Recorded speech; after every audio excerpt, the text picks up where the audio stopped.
Hi, I'm Steve Morgan, founder of Cybersecurity Ventures and editor-in-chief at Cybercrime magazine. I'm here today with Bryan Sartin, SVP and Chief Services Officer at eSentire, the authority in managed detection and response services, protecting the critical data and applications of 1,000-plus organizations in more than 70 countries. To learn more about eSentire, visit eSentire.com. Bryan, welcome. Great to have you with us today. Good to be here. Thank you. So, Bryan, you recently joined eSentire. You were previously Executive Director for Global Security Services at Verizon Enterprise Solutions.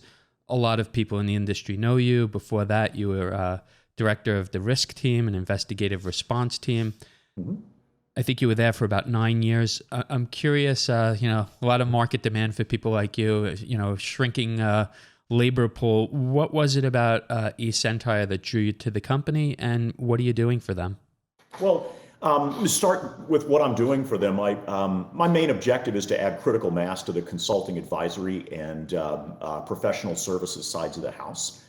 And one of the areas that we've decided to focus on first is cyber investigations and incident response. And what really drew me to the organization, I've had a lot of success in the security world in the past. I've been fortunate enough to be involved in starting up literally from a one-man team, what is now one of the largest cyber investigations businesses in the world. I've been involved in creating what are, arguably the, among the wider circulated security publications in the world as well. Definitely some successes along the way, but I look at my main objective and I look at the DNA that you have at an organization like eSentire. Things like response, investigations, digital forensics, crime scene reconstruction and containment. They're literally a part of every interaction we have with customers on the service delivery side.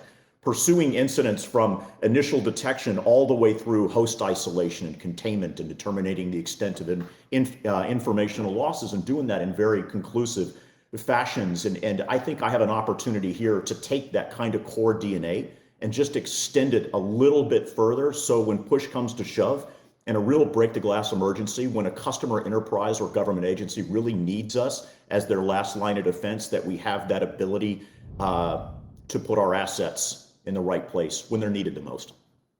So, Bryan, we're seeing a blizzard of cyber attacks. Not to over-focus on any one major breach or cyber attack, looking at the market very carefully, there are four industries that we've been very concerned about. And those would be financial services, legal, manufacturing, and healthcare, all of which I know you and eSentire have a lot of experience in. And I'm curious, what type of domain experience does the company have to understand and support those verticals?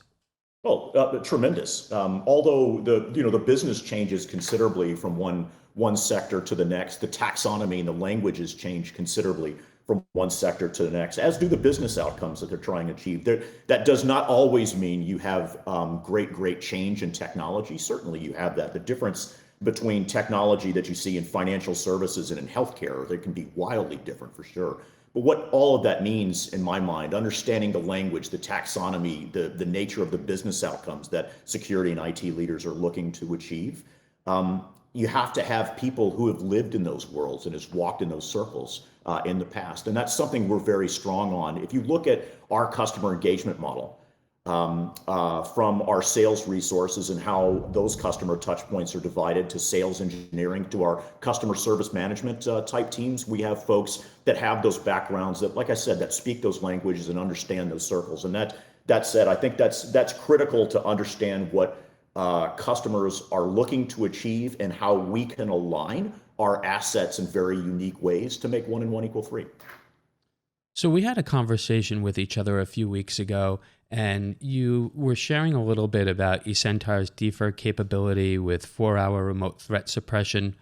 And, I find that to be truly groundbreaking. I don't think anybody else is doing that. And I'm not sure that I completely understood in that one short conversation exactly what the company's doing. So tell us about that. Well, one of the centerpieces of our cyber investigations portfolio, which is right around the corner, is something that I think has been long since overdue. So Having been in the cyber investigation space as long as I have, I've felt for a long time that if there's any one proficiency area in cybersecurity that is desperately in need of disruption, it's cyber investigations. And you still look at some of the largest providers in the world today, and they still operate with very, very people-heavy, very tedious approaches that are costly, high on billable rates.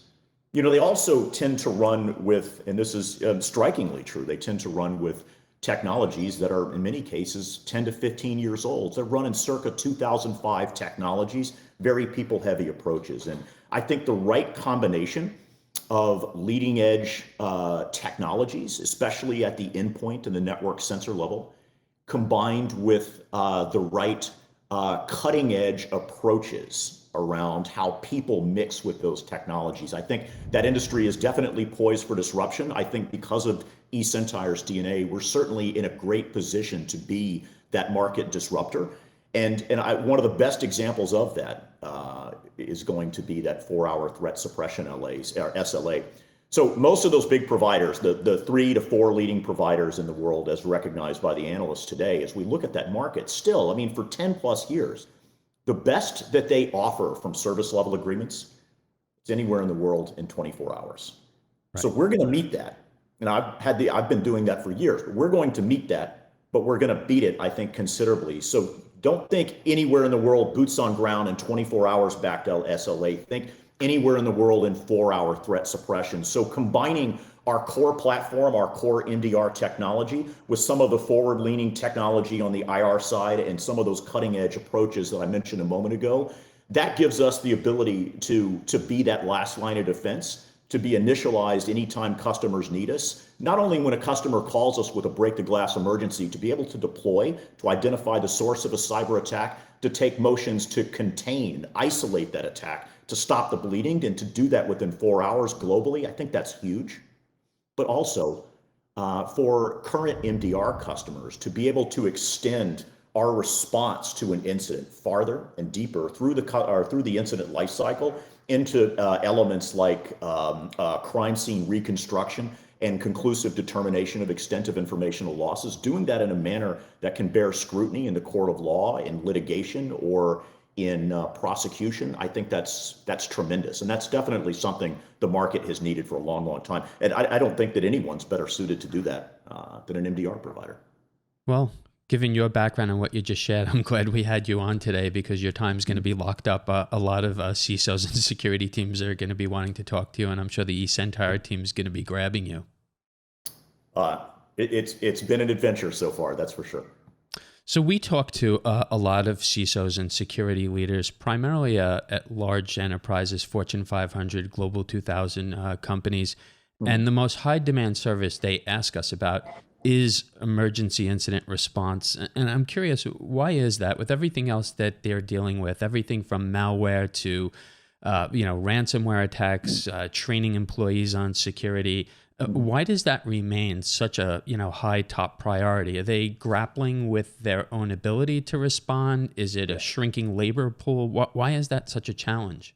I think it's a combination of things, in fact, a combination of items that you touched on there. I think there's a realization amongst most smart security leaders these days. It's among the many sort of shifts in the industry that we've seen in the last roughly 3 to 5 years. Among the many is that recognition that you can't place all your eggs in one basket around prevention, and security breach can't be prevented outright. Even the most best defended and the best funded security programs, the smartest and most efficiently devised security countermeasures, when they are connected to the outside world, when they are run by people, they can be overrun. So what's most important is not just how you prevent, it's how you recognize and react to those little lead indicators of a cyber attack before they blow up into something awful. And that's where you see the criticality. So much planning around the right edge network and cloud tenant and preventative countermeasures, a lot of it focused on detection, a lot of focus on compliance management and enforcement of policy.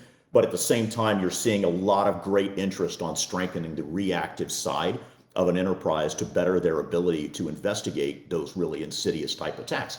especially the ones that you read about, financially motivated attacks, ideology, cyber espionage type incidents, and insider breaches and partner breaches have also been more complicated in the last few years than we've seen in a long, long time. So it certainly makes sense that investing in the reactive side of a business to identify, to contain, to investigate, to respond to those cyber emergencies, before it results in your name in the headlines or intrusion, I think that makes a lot of sense. But if you stack rank incidents and severity levels 1 through 10, most smart enterprises are also realizing that they don't need to invest in the resources and the technologies and the platforms to be able to handle in-house and organically your most potentially brand damaging incidents that are so few and far between.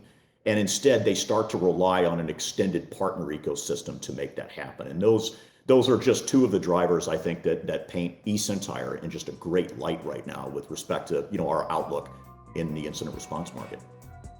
I'm Steve Morgan, founder of Cybersecurity Ventures and editor-in-chief at Cybercrime magazine.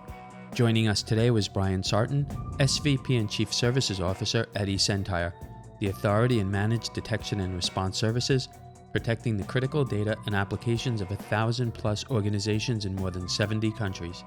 To learn more about eSentire, visit eSentire.com. You can keep up with all of our media at cybercrimemagazine.com.